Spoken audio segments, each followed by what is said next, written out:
Okay, ಮುಖ್ಯಮಂತ್ರಿ ಸಿದ್ದರಾಮಯ್ಯನವರಿಗೆ prosecution ಸಂಕಷ್ಟ.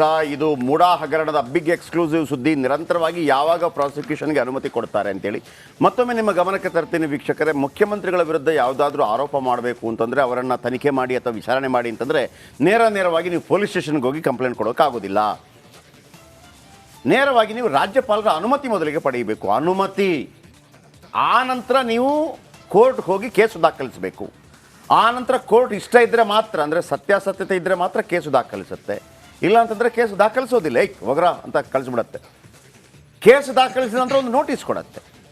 ಈಗ ಮೂಡಾ ಹಗರಣದಲ್ಲಿ TJ ಅಬ್ರಹಾಂ ಎನ್ನುವಂತಹ RTI ಕಾರ್ಯಕರ್ತ ಮತ್ತು ಸಾಮಾಜಿಕ ಕಾರ್ಯಕರ್ತ ಭ್ರಷ್ಟಾಚಾರದ ಆರೋಪದಲ್ಲಿ CM ಅವರ ವಿರುದ್ಧ ಅಂತ ಆಗ್ರಹವನ್ನು ಮಾಡಿದರು. ಯಾರ ಹತ್ರ? ರಾಜ್ಯಪಾಲರ ಹತ್ರ. ರಾಜ್ಯಪಾಲರು ಏನು ಮಾಡಿದರು? ನೋಡ್ರಪ್ಪ ಮುಖ್ಯಮಂತ್ರಿ ಬನ್ನಿಲಿ, ನೋಡಿ ನಿಮ್ಮ ವಿರುದ್ಧ ಈ ಥರ ದೂರು ಬಂದಿದೆ, ಏನು ಮಾಡೋಣ, ಇದಕ್ಕೆ ಯಾಕೆ ನಿಮಗೆ ವಿಚಾರಣೆಗೆ ಅನುಮತಿ ಕೊಡಬಾರ್ದು ಅಂತ ಕೇಳ್ತಾರೆ. ಆಗ ಅವ್ರು ಏನು ಮಾಡ್ತಾರೆ, ಒಂದು ಕ್ಯಾಬಿನೆಟ್ ಮೀಟಿಂಗ್ ಮಾಡ್ತಾರೆ. ಕ್ಯಾಬಿನೆಟ್ ಮೀಟಿಂಗ್ನಲ್ಲಿ ಮುಖ್ಯಮಂತ್ರಿಗಳು ಇರೋದಿಲ್ಲ, ಯಾಕೆಂದರೆ ಅದು ಸ್ವಜನ ಪಕ್ಷಪಾತವಾಗುತ್ತೆ. ನನ್ನದೇ ವಿಚಾರಕ್ಕೆ ಮೀಟಿಂಗ್ ಆಗಬಾರ್ದು ಅಂತೇಳಿ ಅವರು ಪವರ್ ಆಫ್ ಅಟಾರ್ನಿಯನ್ನು DCM ಕೊಡ್ತಾರೆ. DCM ಅವರು 5 ಗಂಟೆಗಳ ಕಾಲ ಮಂತ್ರಿ ಪರಿಷತ್ ಸಭೆಯನ್ನು ನಡೆಸ್ತಾರೆ. ಮಂತ್ರಿ ಪರಿಷತ್, ನಾಟ್ ಕ್ಯಾಬಿನೆಟ್. ಮಂತ್ರಿ ಪರಿಷತ್ ಅಂದರೆ ರಾಜ್ಯ ಸಚಿವರೆಲ್ಲ ಭಾಗ್ಯ ಆಗ್ತಾರೆ. ಓನ್ಲಿ ಕ್ಯಾಬಿನೆಟ್ ಅಂದರೆ ಕ್ಯಾಬಿನೆಟ್ ಸಚಿವರು ಮಾತ್ರ, ಕ್ಯಾಬಿನೆಟ್ ದರ್ಜೆ ಸ್ಥಾನಮಾನ ಆ ಥರ. ಸೊ ಅದಾಗಿ ಕೆಲವು ಮಾಹಿತಿಗಳನ್ನು ಕೊಡ್ತಾರೆ. ದಯವಿಟ್ಟು ರಾಜ್ಯಪಾಲರೇ, ಈ ಮನವಿಯನ್ನು ತಿರಸ್ಕರಿಸಿ, ಇದರಲ್ಲೇನು ಪೊಳ್ಳಿಲ್ಲ, ಎಲ್ಲ ಪೊಳ್ಳು, ಸತ್ಯಾಂಶ ಯಾವುದೂ ಇಲ್ಲ ಅಂತೇಳಿ. ಅದಾದ ನಂತರ 150 ಪೇಜ್ಗಳನ್ನು ಕೂಡ ಕಳಿಸ್ಕೊಡ್ತಾರೆ. ಅದನ್ನು ಪೊನ್ನಣ್ಣ ಕೂಡ ಹೇಳಿದ್ದಾರೆ, ಕಾನೂನು ಸಲಹೆಗಾರ. ಏನಾಗುತ್ತೆ ಹೀಗಾಗಿದ್ರೆ? ಒಂದರ ಮೇಲೆ ಒಂದು ಆರೋಪಗಳು ಬರ್ತಾರೆ. ಹಗರಣದ ಬಿಗ್ ಎಕ್ಸ್ಕ್ಲೂಸಿವ್ ಸುದ್ದಿ ಈಗ ನಿಮಗೆ ಕೊಡ್ತಾ ಇದ್ದೀನಿ. CMಗೆ ಉರುಳಾಗ್ತಾ ಇದ್ದಂತೆ ರಾತ್ರೋರಾತ್ರಿ ಆಗಿದ್ದೇನು? ಸಿದ್ದರಾಮಯ್ಯ ರಕ್ಷಣೆಗೆ ನಿಂತ ಆ ಸಚಿವ ಯಾರು? ನಗರಾಭಿವೃದ್ಧಿ ಸಚಿವ ಬೈರತಿ ಸುರೇಶ್ ಮಾಡಿದ್ದೇನು ಗೊತ್ತಾ? ಸ್ಫೋಟಕ ಸತ್ಯ ಬಾಯ್ಬಿಟ್ಟ BJP ನಾಯಕ ರವಿಕುಮಾರ್. ಆದರೆ ಇದು ಪ್ರಾಸಿಕ್ಯೂಷನ್ ಮೇಲೆ ಯಾವ ರೀತಿ ಪರಿಣಾಮ ಬೀರುತ್ತೆ ಅಂತ ನನಗೆ ಡೌಟ್ ಇದೆ. ಹೇಳ್ತೀನಿ ಯಾಕೆ ಅಂತ. ಹೆಲಿಕಾಪ್ಟರ್ನಲ್ಲಿ ಬಂದಿದ್ದ ಸುರೇಶ್ ಕೈಯಲ್ಲಿತ್ತು ಶಿಫಾರಸು ಪತ್ರವಂತೆ. ಅಕ್ರಮ ಸೈಟ್ಗಳಿಗೆ CM ಕೊಟ್ಟಿದ್ದ ಶಿಫಾರಸು ಪತ್ರವಂತೆ. ತನ್ನ ಬಲಗೈ ಬಂಟರಿಗೆ 100 ಶಿಫಾರಸು ಪತ್ರವನ್ನು ಕೊಟ್ಟಿದ್ದರಂತೆ. ಮೂಡಾದಲ್ಲಿ ಅಕ್ರಮವಾಗಿ 1950 ಸೈಟ್ಗಳ ಹಂಚಿಕೆಯಾಗಿದೆಯಂತೆ. CM ತಮ್ಮ ರೈಟ್ ಹ್ಯಾಂಡ್ಗೆ 100 ಶಿಫಾರಸು ಪತ್ರವನ್ನು ಕೊಟ್ಟಿದ್ದಾರೆ. ಶಿಫಾರಸು ಪತ್ರ, ಅನೇಕ ದಾಖಲೆ ಬೈರತಿ ಸುರೇಶ್ ಹೊತ್ತೊಯ್ದಿದ್ದಾರೆ. ಅದು ಕೂಡ ಹೆಲಿಕಾಪ್ಟರ್ನಲ್ಲಿ. ಸಿದ್ದರಾಮಯ್ಯ ಬೈರತಿ ಸುರೇಶ್ ಮೇಲೆ CBI ತನಿಖೆ ಆಗಬೇಕು ಅಂತೇಳಿ ರಿಪಬ್ಲಿಕನ್ನಕ್ಕೆ MLC ರವಿಕುಮಾರ್ ಪ್ರತಿಕ್ರಿಯೆಯನ್ನು ಕೊಟ್ಟಿದ್ದಾರೆ. ಇವರು ಹೇಳ್ತಾ ಇರೋದು, ರಾತ್ರೋರಾತ್ರಿ ದಾಖಲೆಗಳನ್ನು ತಗೊಂಡೋಗಿದ್ದಾರೆ. 1950 ಸೈಟ್ಗಳನ್ನು ಅಕ್ರಮವಾಗಿ ಕೊಟ್ಟಿದ್ದಾರೆ.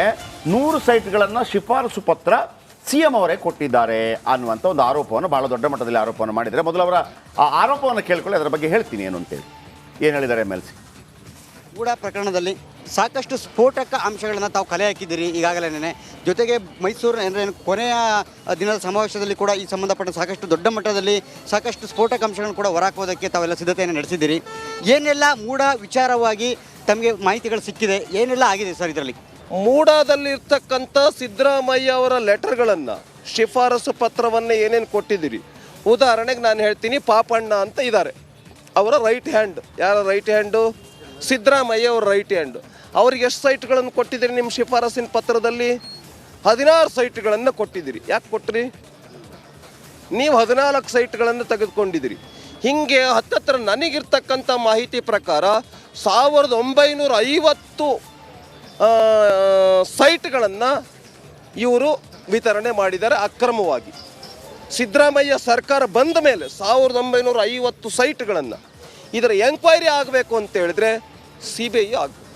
ಶಿಫಾರಸು ಪತ್ರಗಳನ್ನು ಮುಖ್ಯಮಂತ್ರಿಗಳು ಎಷ್ಟು ಜನರಿಗೆ ಕೊಟ್ಟಿದ್ದಾರೆ ಅಂತ ಒಂದು ಅಂದಾಜು? 1950 ಜನರಿಗೂ ಬರ್ತದೆ. ನನ್ನ ಪ್ರಕಾರ ಹತ್ತತ್ರ ಒಂದು 100 ಜನರಿಗೆ ಕೊಟ್ಟಿರ್ಬೋದು. ಆ ಲೆಟರ್ಗಳನ್ನು ತೆಗೆದುಕೊಂಡು ಬರೋಕ್ಕೆ ಹೋಗಿದ್ರು, ಅನೇಕ ಫೈಲ್ಗಳನ್ನು ತೆಗೆದುಕೊಂಡು ಬರೋಕ್ಕೆ ಹೋಗಿದ್ರು. ನಾನು ಹೇಳ್ತೇನೆ, ಇವರಿಬ್ಬರ ಎಂಕ್ವೈರಿ, ಇನ್ನೂ ಇಬ್ಬರ ಎಂಕ್ವೈರಿ, ವಿಶೇಷವಾಗಿ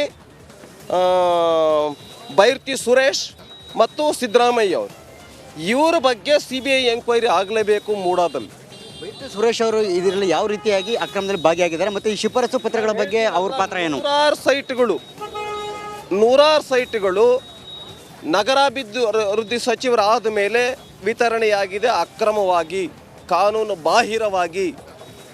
ಇದೆಲ್ಲ ಸ್ಪಷ್ಟವಾಗಿ, ನಿಚ್ಚಳವಾಗಿ, ಪಾರದರ್ಶಕವಾಗಿ ಹೊರಗಡೆ ಬರಬೇಕು ಅಂತೇಳಿದರೆ CBI ತನಿಖೆಯಿಂದ ಮಾತ್ರ ಸಾಧ್ಯ, SITಯಿಂದ ಸಾಧ್ಯ ಇಲ್ಲ. ಬೈರತಿ ಸುರೇಶ್ ಅವರು ಮೂಡಾಗೆ ಬಂದು ಸಚಿವರಾದವರು ದಾಖಲೆಗಳನ್ನು ತೆಗೆದುಕೊಂಡು ಹೋಗ್ತಿದ್ದಾರೆ ಅಂತಕ್ಕಂಥದ್ದು ಚರ್ಚೆ ಆಗ್ತಾ ಇರ್ತಕ್ಕಂಥದ್ದು. ಇದು ಹೆಲಿಕಾಪ್ಟರ್ ತಗೊಂಡು ಹೋಗಿರ್ತಕ್ಕಂಥ ದಾಖಲೆಗಳು ಈ ಶಿಫಾರಸು ಪತ್ರಗಳಾಗಿದ್ರೆ? ಹೌದು, ಶಿಫಾರಸು ಪತ್ರಗಳು ಇದ್ದಾವೆ, ಅನೇಕ ಫೈಲ್ಗಳು ಇದ್ದಾವೆ. ಯಾಕೆ CBI ಕೊಡೋ ಧೈರ್ಯ ಮಾಡ್ತಾ ಇಲ್ಲ ಇವರಿಗೆ? ಯಾಕೆ ಅಂತ ಹೇಳಿದ್ರೆ ನಮ್ಮ ಬಂಡವಾಳ ಹೊರಗಡೆ ಬರುತ್ತೆ. ವಾಟ್ ರಿಯಲಿ ಸಿದ್ದರಾಮಯ್ಯ ಅನ್ನುವಂಥದ್ದು ಜನಕ್ಕೆ ಗೊತ್ತಾಗತ್ತೆ. ಅದಕ್ಕೆ ಇವರು CBIಗೆ ಕೊಡ್ತಾ ಇಲ್ಲ. SITಗೆ ತಮಗಿರೋ ಮಾಹಿತಿ ಉದಾಹರಣೆಗೆ ಗಂಡಸೇ ಆಗಿದ್ದು ಓಕೆ, ಗಂಡಸು ಹೆಂಗಸು ಅದೆಲ್ಲ ಆಮೇಲೆ ವಿಚಾರ. ಕಾನೂನಿನ ಮುಂದೆ ಗಂಡಸು ಹೆಂಗಸು ಅಂತ ಬರೋದಿಲ್ಲ. ಯಾಕೆ ಗಂಡಸು ಹೆಂಗಸು ಅಂತ ಬರಬೇಕು? ಹೆಂಗಸು ಕೂಡ ಈಗ ಅಲ್ಲಿ ಗೋಲ್ಡ್ ಗೆದ್ದದ್ದು ಯಾರು? ಇದು ಪದಕ ಗೆದ್ದದ್ದು ಯಾರು? ಹೆಣ್ಣು ಗಂಡು ಅಂತ ಬರಬಾರ್ದು. ಹೆಣ್ಣು ಗಂಡು ಎಲ್ಲ ಸೇಮ್. ಗಂಡಸೇ ಆಗಿದ್ರೆ ಹೆಂಗಸೇ ಆಗಿದ್ರೆ ಅದಕ್ಕೆ ಒಂದು ಅರ್ಥ ಇಲ್ವಾಗಿದ್ರೆ ಎಲ್ಲ ಸೇಮ್. ಆದರೆ ವಿಚಾರ ಏನಪ್ಪ ಅಂತಂದರೆ, ಈಗ ನೀವು ರವಿಕುಮಾರ್ ಹೇಳುವಂಥ ಮಾತನ್ನು ಕೇಳಿದ್ರಿ, ಶಿಫಾರಸು ಕೊಟ್ಟಿದ್ದಾರೆ ಅಂತೇಳಿ. ಮುಖ್ಯಮಂತ್ರಿಗಳು ಶಿಫಾರಸು ಮಾಡಬಾರ್ದು ಅಂತೇನಿಲ್ಲ. ಈಗ ನಾವು ಯಾವ್ದು ಕೇಳಲ್ಲ, ಸರ್ ನಿಮ್ಮದೊಂದು ಲೆಟರ್ ಕೊಡಿ ಸರ್ ಅಂತೇಳಿ ಹೇಳ್ಬೋದು. ಆದರೆ ಅದಕ್ಕೆ ಕಿಕ್ ಬ್ಯಾಕ್ ಇದೆಯಾ ಅನ್ನೋದು ಮಾತ್ರ ಆರೋಪ. ಕಿಕ್ ಬ್ಯಾಕ್ ಅಂದರೆ ನಾನು ನಿಮಗೆ ಈಗ ಒಬ್ಬ ವ್ಯಕ್ತಿ ಬರ್ತಾನೆ, ಸರ್ ನನಗೊಂದು ಸೈಟ್ ಇಲ್ಲ, ಹೌದಾ, ಇವನಿಗೊಂದು ಸೈಟ್ ಕೊಡ್ರಿ ಅಂತೇಳಿ CM ಬರ್ಕೊಡೋದ್ರಲ್ಲಿ ತಪ್ಪೇನಿಲ್ಲ.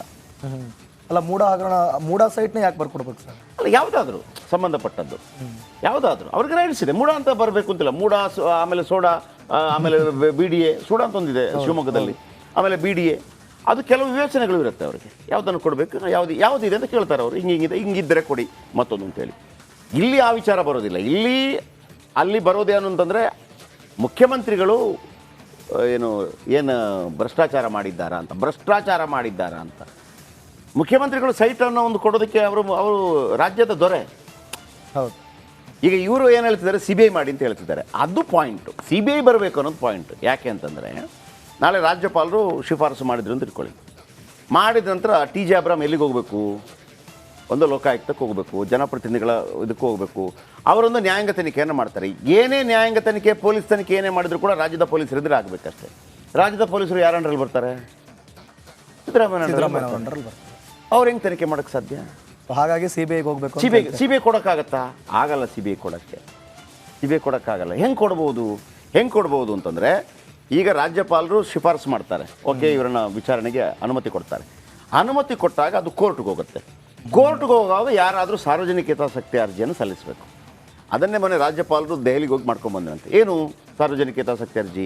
ಮಾನ್ಯ ಘನವೆತ್ತ ನ್ಯಾಯಾಲಯಕ್ಕೆ ನನ್ನ ಒಂದು ಮನವಿ, ಮುಖ್ಯಮಂತ್ರಿಗಳ ವಿರುದ್ಧ ವಿಚಾರಣೆ ನಡೀತಾ ಇದೆ, ಪೊಲೀಸ್ ಅಧಿಕಾರಿಗಳು ಇವರ ವಿರುದ್ಧ ಕೊಡಲಿಕ್ಕೆ ಸಾಧ್ಯ ಇಲ್ಲ, ಸೊ ಹಾಗಾಗಿ ದಯವಿಟ್ಟು ಅದನ್ನು CBI ಕೊಡಬೇಕು ಅಂತ ಕೇಳಿದರೆ ಕೊಡಬಹುದೇನೋ ಗೊತ್ತಿಲ್ಲ.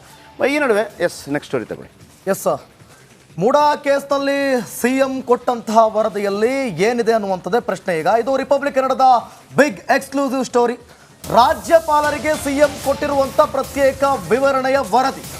ಪ್ರಾಸಿಕ್ಯೂಷನ್ಗೆ ಸಿದ್ಧತೆ ಬೆನ್ನಲ್ಲೇ CM ಪ್ರತ್ಯೇಕ ವರದಿಯನ್ನು ಸಲ್ಲಿಕೆ ಮಾಡಿದ್ದಾರಂತೆ. ರಿಪಬ್ಲಿಕ್ ಕನ್ನಡಕ್ಕೆ CM ಕಾನೂನು ಸಲಹೆಗಾರ ಪೊನ್ನಣ್ಣ ಹೇಳಿಕೆಯನ್ನು ಕೊಟ್ಟಿದ್ದಾರೆ.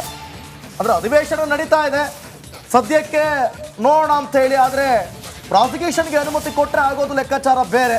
ಅದಕ್ಕೂ ಮುಂಚಿತವಾಗಿ ಒಂದು ಪ್ರತ್ಯೇಕ ವರದಿಯನ್ನು ಕೊಟ್ಟಿದ್ದಾರೆ. ಗುರುವಾರ ನಡೆದಿದ್ದಂಥ ಪರಿಷತ್ ಸಭೆ ಬಳಿಕ ಸರ್ಕಾರದಿಂದ ವರದಿಯನ್ನು ತಯಾರು ಮಾಡಲಾಗಿದೆ. ಶನಿವಾರ CM ಅವರಿಂದ ಮತ್ತೊಂದು ವರದಿಯನ್ನು